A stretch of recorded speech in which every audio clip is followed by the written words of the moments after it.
Salut, bon, deuxième épisode des podcasts FPV, toujours avec Laurent. Toujours moi. On va pas parler de frame cette fois-ci, parce que on en a parlé dans le premier épisode. Là, on va parler d'impression 3D, d'imprimante. Et en gros, est-ce que c'est nécessaire d'avoir une imprimante quand on fait du FPV? Ben voilà, après, tu vas nous donner des astuces. Voilà, c'est parti, Voilà, on y va. C'est parti. Allez. Alors, première question, ton expérience avec l'impression 3D. Ça fait combien de temps que t'en fais ou... Alors, l'impression 3D, ça fait quand même un bon petit moment que j'en fais. Ouais. Parce qu'à mon boulot actuel, on a aussi des imprimantes. Donc, Ouais. Donc, ça fait combien d'années ça fait 6 ans maintenant que je fais ça. ok. Enfin, que je travaille du moins dans mon entreprise là-bas. Mais Et c'est des grosses imprimantes Alors, on a des grosses imprimantes très industrielles qui coûtent très cher. Ouais, plusieurs milliers d'euros. Qui coûtaient très cher à l'époque. Ouais. Donc, on a des grosses imprimantes là-bas. Et depuis 2-3 ans, on a acheté 2 Raise N2. Okay, pour les connaisseurs, qui sont quand même un peu plus petites, qui permettent d'imprimer du TPU notamment, et d'autres filaments PETG carbone. Voilà, ce que nos imprimantes professionnelles ne faisaient pas avant. Okay. Donc, c'est vrai qu'on a fait une grosse évolution dans l'impression 3D. C'est bien plus accessible. C'est ça. Après, je ne suis pas non plus l'expert pour parler de ça, mais tu fais quand même l'impression. Voilà, j'en ai besoin pour mon boulot, enfin pour Frame Concept, j'en ai besoin en tout cas. Donc voilà, j'en fais un petit peu, on va dire. Ouais, bah ton imprimante. Alors mon imprimante, t'en as une là chez toi? J'en ai une chez moi, oui, effectivement. C'est une Sidewinder X1. Ouais.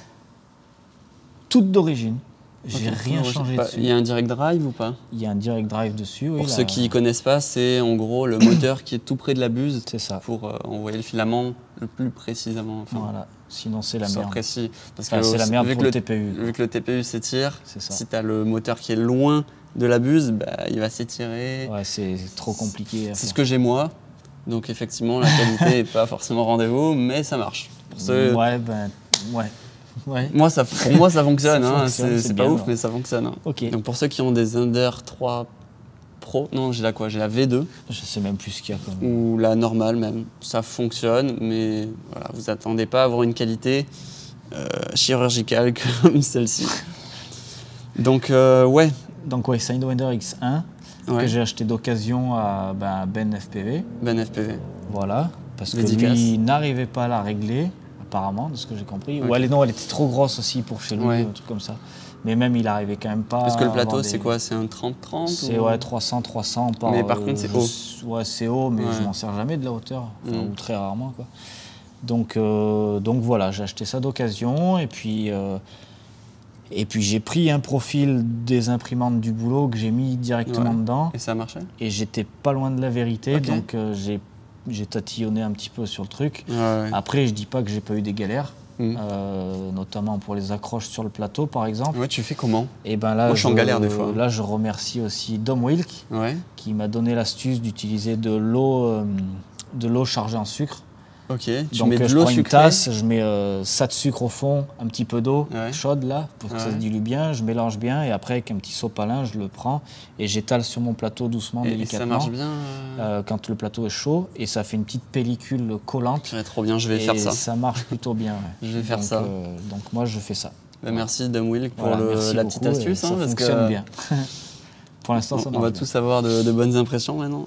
Ouais, après, chacun a ses galères. Et l'accroche du plateau, c'est chiant. Quand tu fais un truc un peu haut et qu'il se décroche, c'est insupportable. C'est ça. Donc là, sur ce quad, je vois que tu as 2 plastiques différents. C'est ça. Tu en as un ici dur et un mou ici. Ça doit être PLA. Et TPU standard.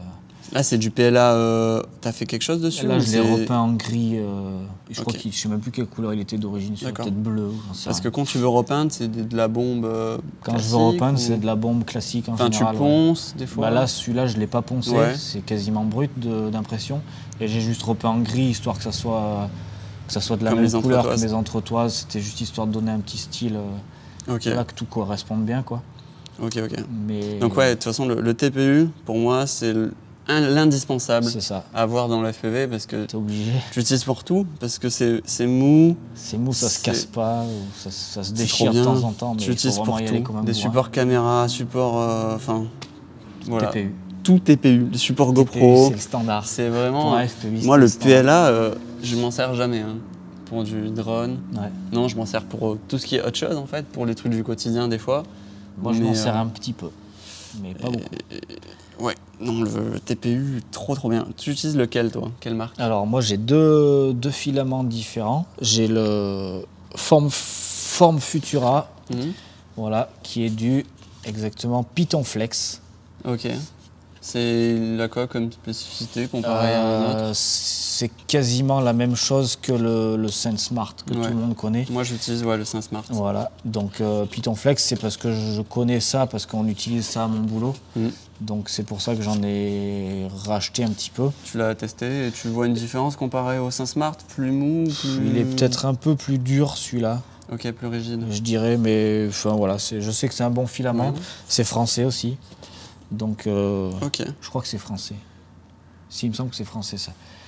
Donc bon, ouais, moi c'est toujours pareil, quand je fais des frames, j'essaye au maximum d'utiliser des trucs français. Que ça soit, comme on disait dans le premier épisode, pour les découpes de mousse, c'était fait dans une entreprise à côté. Les impressions 3D, c'était mon collègue de Montélimar qui les faisait avant. Donc j'essaye de rester un petit peu local. C'est vrai, local, c'est le mieux. Hein. J'essaye, mais on n'y arrive pas toujours. Donc voilà, Form Futura et puis le SenseSmart que tout le monde connaît aussi. C'est vraiment la base. Hein, voilà, la base. Donc j'ai un profil pour le SenseSmart, un profil pour le Python Flex, qui sont quasi identiques, mais... Alors moi je suis pas un pro, mais pour ce qui est question de taille de buse et tout, tu t'es posé la question d'avoir des buses plus grosses ou plus petites? J'ai laissé full d'origine et j'ai fait mon réglage full d'origine et ma machine elle marche très bien comme ça. Moi aussi je suis comme ça, quand ça marche, faut pas trop toucher je après. Laisse. Je laisse pour pas avoir de problème. Bon, on est toujours amené à gratter un petit peu les réglages. Mais... Et justement, en parlant de réglages, est-ce que de tête, tu as des choses à nous conseiller par rapport à la température? Ça varie beaucoup entre les plastiques, entre les TPU? Non, je ne peux pas conseiller ça parce que ça varie déjà. J'ai remarqué que l'environnement il joue beaucoup. Il suffit qu'il ait plu, que ça soit humide, qu'il fasse en plein été, en plein hiver. Il y a tellement de paramètres différents. Et les vitesses, pareil pour les vitesses ou pas? Alors les vitesses, non, je suis sur une vitesse standard. Je sais plus de mémoire combien j'imprime. J'imprime pas très vite moi. Moi je crois que je suis sur du 0,25 ou 0,30. 0,30 peut-être. 30 mm par seconde. Ouais, 30 mm par seconde. Moi ça marche. Voilà, ça fonctionne. Et ça fonctionne après, il y a 2-3 réglages. Pour ceux qui voient la vidéo, moi je vais vous mettre les réglages que moi j'utilise en screenshot. Ça fonctionne avec l'Ender V2. Mais c'est pas fantastique non plus, clairement. Enfin, je suis pas pro du tout là-dedans. Mais comme je dis, je suis tout le temps obligé d'y gratter un petit peu. À chaque fois, parce que quand tu veux imprimer et tu veux quelque chose de parfait, tu fais déjà des premiers tests ou genre t'envoies un cube basique? Non, j'envoie pas de cube, j'envoie ma pièce direct. Pièce et tu regardes direct si... Et alors moi, ce que je fais, c'est que j'aime bien observer déjà les premières couches. Savoir si déjà ça se passe bien ou pas. C'est important, je pense, de... Après, c'est un... pas dire un feeling, mais tu vois direct si ça coule mal ou si ça va pas le remplir correctement, tu vois, si ça colle ou sur pas. Les premières couches, tu vois quand ça passe, si ça fait des petites boulettes. La rétractation, tous ces trucs-là, des fois tu le sens un peu. Après, je dis pas que j'ai pas de difficultés. Ça m'arrive de demander de l'avis à, comme je dis, à Dom Wilk ou à David Dupeux aussi. Il faut. Voilà, ceux qui font ça beaucoup. Donc ouais, merci aussi à eux de répondre aux questions quand on en a, c'est gentil. Et voilà, donc j'essaye de... C'est vrai que ce qui est bien dans le FPV, c'est qu'on partage et je trouve ça cool. Et c'est bien moi j'essaie de vous donner un peu de valeur de ce que moi je sais. J'essaye de vous en donner avec les autres personnes parce que forcément je sais pas tout. Non. Il y a plein de choses que je sais pas et moi aussi je pose plein de questions et il faut pas hésiter à poser des questions. Après, il faut pas hésiter à aller voir tout seul sur internet. Si les moteurs s'emballent quand on en arme, c'est normal, exactement. Par exemple. C'est ça, il y a des questions bêtes comme ça dans le FPV ou dans tout. Il faut quand même aller chercher un minimum par soi-même. Et c'est pour ça que des vidéos comme ça sont faites pour ça. Et voilà, donc c'est la petite parenthèse. Mais j'ai une question par rapport à la modélisation. Quand tu modélises, est-ce que tu penses à l'impression? Enfin, est-ce que vu que tu sais comment ça imprime, comment tu vas devoir positionner ta pièce, est-ce que tu imagines déjà ta conception par rapport à ça? Énormément, ça. Pour moi, énormément. Pour toi, c'est super important. C'est super important de savoir comment elle va s'imprimer derrière. Donc, tu t'enlèves des designs parce que tu veux pouvoir l'imprimer plus facilement, c'est ça? Est-ce que je me les enlève? Peut-être ou pas, c'est mais peut-être je les automatique. modifie. C'est devenu presque un automatisme, Tu on va sais dire. que Parce ouais. que, Telle courbe, tu vas pas pouvoir la faire parce que trop d'angles. ben voilà, parce qu'il faut savoir que à partir du moment où il va y avoir déjà du support, l'état de surface sera dégueulasse. Après, même c'est pas Déjà, visible, c'est pas forcément grave. mais Non. Pour toi, si. pour moi, si. Donc déjà, c'est comme le patin, par exemple, ce fameux patin de la Turtle. Je l'imprime à plat comme ça. Je sais que j'aurai du support que là-dessous. J'en ai pas dans mes courbes. Parce que si j'en avais eu là, l'état de surface serait dégueulasse. Et ben après, à vendre un truc qui est dégueulasse, j'aime pas ça. Mais c'est vrai que là, du coup, tu n'avais pas le choix. Tu étais obligé de mettre du support par rapport à la forme. Ici, oui. Parce que tu pouvais pas faire un truc arrondi, ça tenait plus ta batterie. Non, après ça tient pas. Donc tu étais quand même obligé d'avoir du support de temps en temps. C'est quand même des compromis. Hein. Mais je fais attention tout le temps à ce qu'il y en ait déjà le moins possible pour éviter de la matière. Et puis c'est surtout les faces visibles de mes impressions. Je veux vraiment faire en sorte qu'il y ait peu de support dessus pour que ça soit propre. Voilà, tout simplement. Donc oui, je réfléchis au maximum à comment est designée ma pièce. Pareil pour pouvoir l'enlever le support, parce que des fois c'est galère à enlever. Donc j'essaye de faire en sorte que tu prennes le truc, tu le tires, ça s'enlève. Moi c'est vrai que je suis moins dans ça. J'essaye en fait d'avoir une pièce qui corresponde au mieux à ce que je veux au final. Quitte à avoir un truc pas propre, pas lisse. Et voilà, mais chacun son truc. C'est ça. Et ouais, c'est vrai que je me casse moins la tête du coup, parce que c'est super contraignant de penser aux cours. J'essaye au maximum et puis. Et dernière question, est-ce que c'est vraiment nécessaire d'avoir une imprimante 3D quand tu fais du FPV?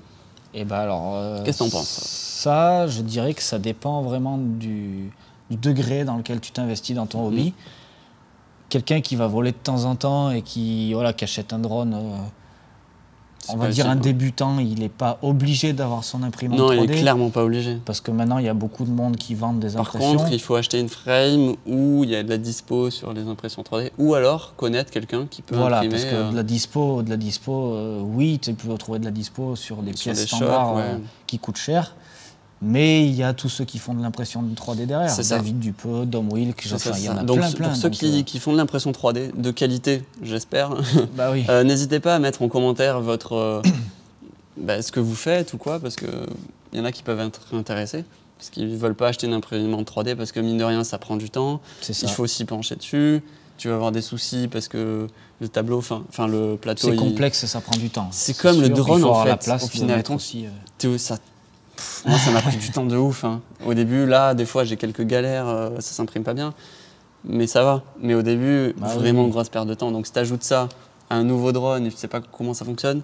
Donc, l'imprimante 3D, quand tu débutes, vraiment, je pense pas que ce soit la bonne idée. Non, c'est pas forcément. Par contre, si tu t'y investis bien et que tu veux commencer à bricoler des trucs maison, faire un petit peu du bricolage, te dire tiens, si je mettais ça comme ça, si je faisais des patins, moi, si tu as une idée un peu, si tu aimes bien bricoler, concevoir et tout, pour moi c'est magique. Et puis c'est dingue. Comme on l'a dit maintenant, ça se démocratise beaucoup, donc les tarifs sont quand même vraiment baissés. 200 balles, tu as un truc 200 €, tu as une imprimante qui marche du feu de Dieu pour ce qu'on en fait. Et ça coûte pas non plus...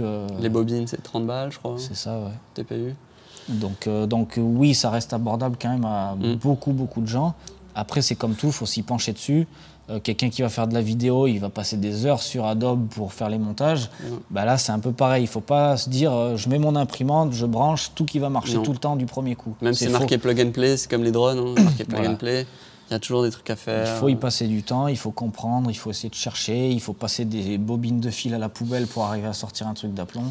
Ça fait partie du truc. Mais par contre, quand tu maîtrises, moi je trouve ça trop magique parce que là, mes Flex One, j'avais pas de limite en fait.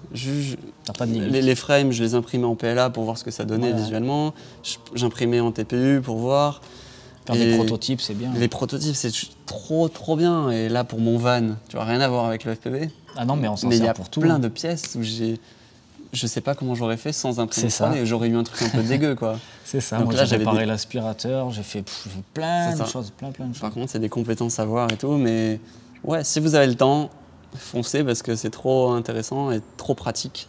puis il faut savoir un minimum dessiner aussi en 3D. C'est toujours pareil. C'est Mais je pense une que imprimante, si c'est tu achètes une imprimante C'est vrai que c'est bien que tu abordes sans ça. savoir te servir d'un logiciel de CAO, c'est un peu plus compliqué. Parce que C'est un peu plus compliqué dans le sens où, oui, sur Internet, tu peux avoir des millions de mais y fichiers, a tu pas vas ce que sur tu veux, en Thingiverse, fait. tu vas sur ces trucs, mais si tu as une pièce à réparer je sais pas, comme je dis, d'un aspirateur, eh ben, c'est toi qui vas la dessiner, cette pièce. Parce Donc, que, en il fait, faut quand même avoir une certaine compétence aussi dans le dessin. Sur Internet, il y a plein de pièces qui sont dispo, mais c'est plutôt artistique ou Ouais, des quoi. vases, des trucs comme ça. Moi, souvent, je suis toujours obligé de faire mes propres pièces par rapport à ma frame, par rapport à mes envies, mes goûts. Et ouais, non, du coup, finalement, quasi tout ce que j'imprime, c'est les modélisations à moi. Ouais, oui. Et donc, tu peux modéliser sur Fusion 360, C'est ça. sur... Il y a quoi, SolidWorks, Inventor, il y a plein de il y logiciels. en a quoi. plein. Fusion, il est gratuit.